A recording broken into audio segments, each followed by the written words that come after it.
Senator Buck from the great city of Kokomo.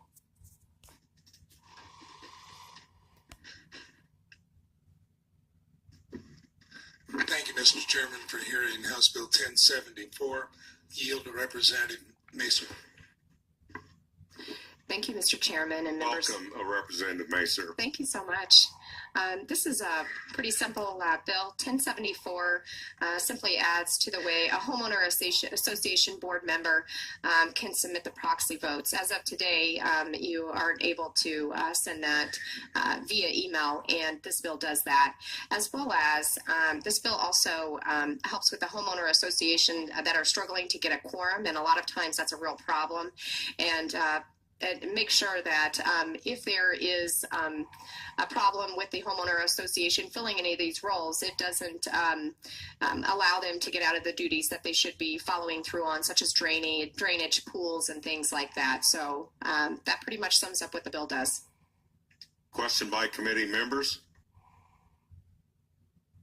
Thank you very much. Steve, would you like to come say a few comments in support? Steve. My name is Steve Bushman. In my other life, I'm a private practice attorney, and a significant part of my practice is homeowners associations. I'm also a volunteer member of the Legislative Committee of the Community Association Institute. We support this bill. It's difficult to get proxies in if you can't fax them or email them in, because they now have to be signed under oath. The interpretation is you can only deal with the original, and this gets by that. And the second part, quite frankly, in our practice,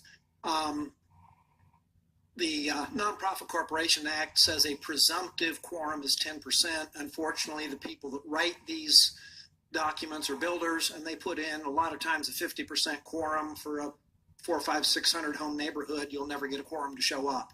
And so we've had people in cases try and claim the board is illegal because you didn't have a quorum to adopt them. This solves that problem and lets the association conduct its business if the homeowners decide things are going well and just don't want to show up. Appreciate your support. Be glad to. Question by committee members. Representative Macer, would you like to close? Thank you. Do I have a motion? Second? Roll call vote? Senator Lannon. Senator Taylor.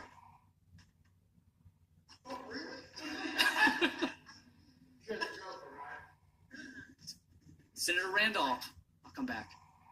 Senator Becker. Yes. Senator Brooms. Yes. Senator Messmer. Yes. Senator Merritt.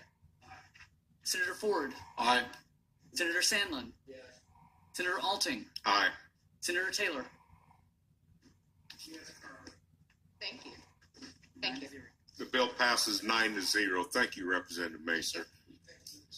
We now will. Okay, what you just heard on video, that was the Indiana General Assembly for HB 1074. We've listened to this before, but what's important for you to understand is that this law was changed after the fact, after everything, and they tried to do an emergency on it. The judge shot down the emergency, but they have taken out the ability for homeowners to protect themselves and allow the illegal HOAs to use proxies in any way they want. Before, according to Mr. Bushman, it had to be under court order, had to have the originals with the signature, and now they can do it any way they want. So basically, according to the new law, if you read it, no elections are mandatory. Proxies can be done any way they want, and homeowners have zero protection for any wrongdoing. And the proxy thing is important because Bushman is on there talking about how this change needs to happen, and so they change it, and then but they don't change it before they come after us. They file they file the suit. They walk around the neighborhood. I got video of them walking around the neighborhood getting proxies, and then using those proxies in a fake election that completely violated all the bylaws for that as well. And we'll talk about that later.